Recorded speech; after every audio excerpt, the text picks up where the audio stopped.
The message from my mother-in-law came halfway through our Caribbean vacation. Wonderful news. I've solved all our problems. The business has been sold. No need to thank me. I'm Katherine Morgan, 35, and until that moment, I'd been enjoying my first real vacation in 5 years. My husband David and I had finally felt confident enough in our company's success to take 2 weeks off. Clearly, that had been a mistake. What does she mean? Sold the business? David frowned at my phone. Mom doesn't have the authority to sell anything. But Eleanor Morgan certainly thought she did. As the widow of the company's founder, she'd never accepted that her precious son had married a woman who'd ended up running Morgan Manufacturing more successfully than her late husband ever had. I quickly dialed our company's lawyer, Jack Thompson. Jack, what's happening at the office? Thank God you called. He sounded stressed. Your mother-in-law showed up with some guy named Robert Sullivan from Sullivan Industries. She's claiming she has the authority to sell as the founder's widow. They're in the conference room right now with their lawyers. I couldn't help but laugh. Eleanor had always underestimated me, always assumed I was just playing at being a CEO. She had no idea that when I married David 7 years ago, I'd already been planning for exactly this kind of power play. Put me on speaker in the conference room, I instructed Jack. It's time Eleanor learned a few things about modern business ownership. When Jack connected the call, I could hear Eleanor's imperious voice in the background. The papers are all drawn up. As James Morgan's widow, I have every right to. Actually, Eleanor, I interrupted smoothly, you don't have any rights to sell Morgan Manufacturing. Would you like to know why? The room went silent. I could picture Eleanor's face turning that particular shade of red it always did when I challenged her authority. Katherine, she said coldly, how nice of you to interrupt your vacation, but this doesn't concern you. This is Morgan family business. Interesting choice of words, I replied, because Morgan Manufacturing hasn't been Morgan family business for 5 years. The company was completely restructured when we modernized and expanded. Nonsense, Eleanor snapped. James left the company to me and David. James left his shares to you and David, I corrected her. Shares in the old company, which was dissolved when we formed Morgan Innovation Technologies, a completely separate legal entity, registered in my name. The silence that followed was deafening. I continued, Jack, please show everyone the company registration documents. You'll notice that Morgan Innovation Technologies is owned entirely by KDM Holdings, my personal corporation. Eleanor has no legal connection to the current company whatsoever. This is impossible. Eleanor's voice rose to a shriek. David, did you know about this?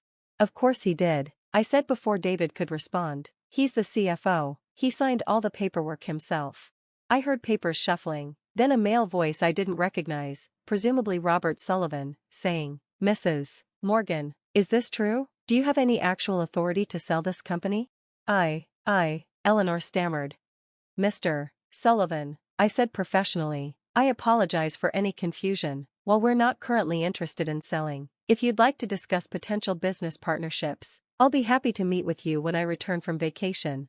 That would be appreciated, Sullivan replied, sounding both embarrassed and impressed. Clearly, I've been misled about the ownership situation.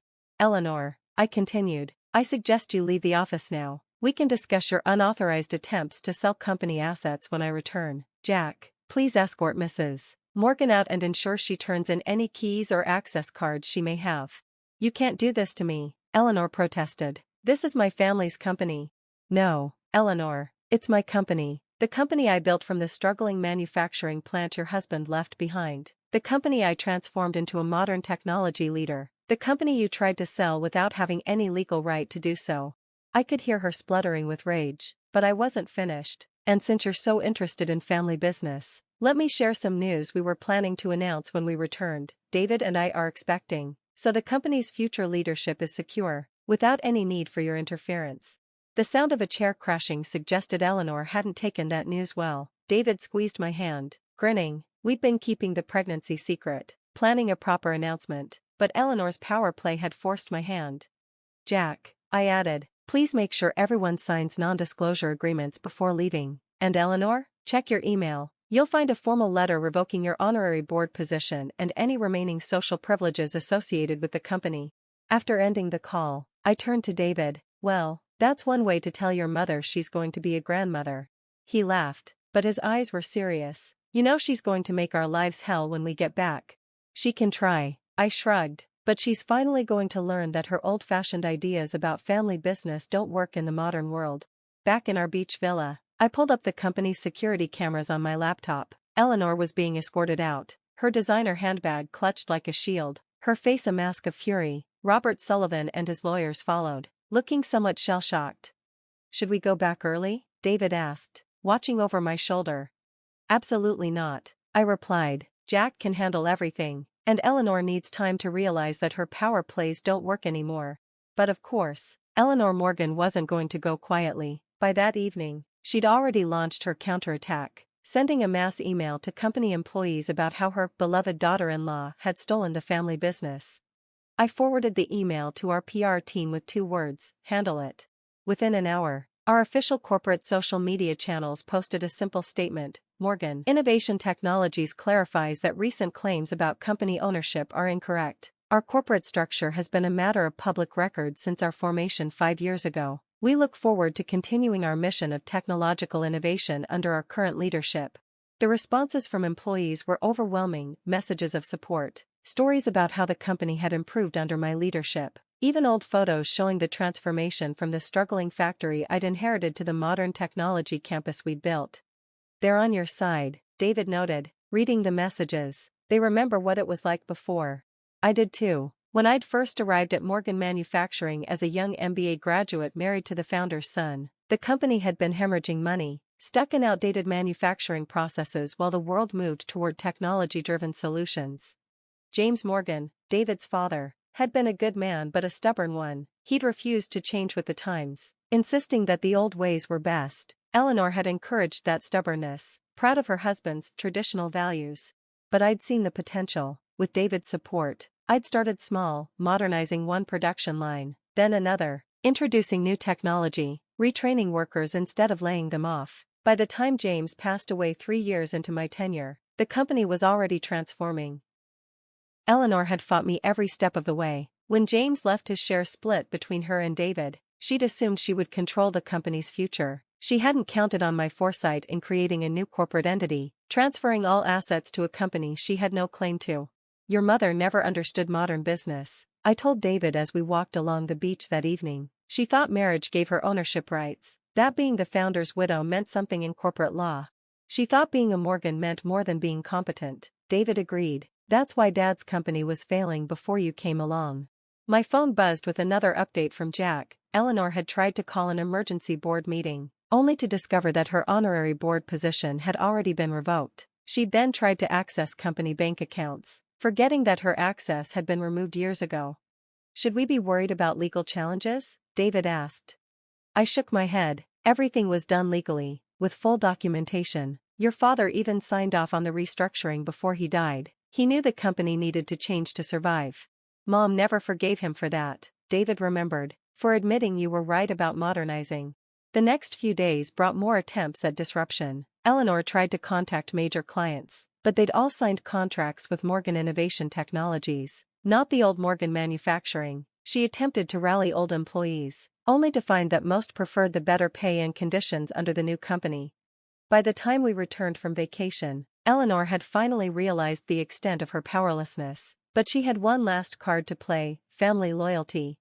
She was waiting in our driveway when we arrived home, looking every inch the wounded matriarch. "David," she called out, ignoring me completely, "are you really going to let her destroy your father's legacy?" David sighed, setting down our bags. "Mom, Katherine didn't destroy Dad's legacy, she saved it. The company was dying, she turned it around, made it successful again. That's what Dad wanted." "By stealing it from the family?" "By modernizing it," I corrected her. "By creating a new company that could compete in today's market. The old Morgan Manufacturing doesn't exist anymore, Eleanor. It couldn't survive in the modern world. Just like you can't survive in the modern business world," David added gently. "Mom, it's time to accept that things have changed." Eleanor's face crumpled. "But what am I supposed to do now? This company was my life." "No," I said firmly, "it was your husband's life, and now it's my life, and David's, and our employees' lives. You've been holding on to something that doesn't exist anymore." I softened my tone slightly. "But if you're willing to accept reality, there might be a place for you." Both Eleanor and David looked at me in surprise. "The company's charitable foundation needs a director," I continued, "someone to manage our community relations, our historical preservation efforts. It would be a real position." "Eleanor, not an honorary title, but actual work preserving the parts of Morgan's legacy that matter. You'd trust me with that? After everything? Trust is earned, I replied. You'd start small, prove yourself, just like I did when I first joined the company, but yes, if you're willing to work within the modern structure, there's a place for you. Eleanor was quiet for a long moment, studying me with new eyes. You're really having a baby? Yes, due in 7 months. And the company, it's really doing well? Better than ever, David answered, because of Katherine. Eleanor smoothed her expensive dress, visibly struggling with her pride. I may have acted hastily, she admitted finally. Perhaps we could discuss this foundation position over dinner? It wasn't quite an apology, but it was a start. Dinner would be fine, I agreed, but first, I need your keys to the house, all of them. She handed over her keys without argument. Progress, of sorts. As she drove away, David turned to me. The foundation job? Really? Why not? She needs purpose, and we need someone to manage the historical aspects of the company. Besides, I smiled, patting my still flat stomach. Our child should know their grandmother, just not the version who thinks she can sell companies she doesn't own. Over the next few months, Eleanor slowly adapted to her new role. The foundation work suited her. She had a genuine passion for preserving industrial history, and her social connections proved valuable for fundraising.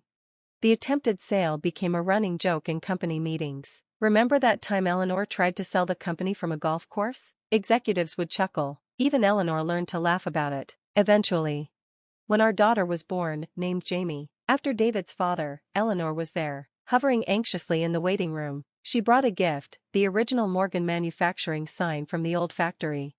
For the Foundation Museum, she explained, to remind us where we came from, even as we move forward. I hung the sign in my office, next to our current company logo, a daily reminder that progress doesn't mean forgetting history, it means building on it, improving it, making it relevant for the future. Eleanor never again tried to interfere with company operations. Instead, she threw herself into the foundation work, creating educational programs about industrial history and technological innovation. She even started a scholarship program for young women in business leadership. I was wrong about you, she told me at Jamie's first birthday party. I was so focused on preserving James's legacy that I couldn't see you were actually fulfilling it, making it better than he could have imagined. The company's success is his legacy, I replied, just not in the way you originally thought. A year after the failed sale attempt, Robert Sullivan approached us again, this time through proper channels, about a potential partnership. We ended up collaborating on a major technology project, with Eleanor's foundation documenting the merger of old and new manufacturing techniques. The story of Eleanor's attempted sale became part of company lore, a reminder that success in modern business requires more than just family names and traditional thinking. It requires innovation, adaptation, and sometimes, the courage to create something entirely new from the foundations of the old. As for me, I kept the emails and documents from that vacation incident, stored safely in my office, not as ammunition, but as a reminder that family businesses are about more than just business or family, they're about legacy, growth, and the wisdom to know the difference between preserving what matters and letting go of what doesn't.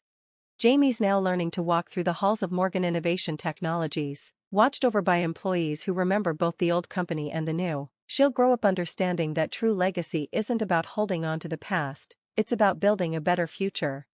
And Eleanor? She finally found her place in that future, not as the controlling force she once tried to be, but as the keeper of our history, helping bridge the gap between what was and what could be. Sometimes, the biggest mistakes lead to the best outcomes. Eleanor's attempted sale had forced us to confront the last vestiges of old thinking in our modern company. Her failure had ultimately led to her success, just not in the way she'd originally planned. The end.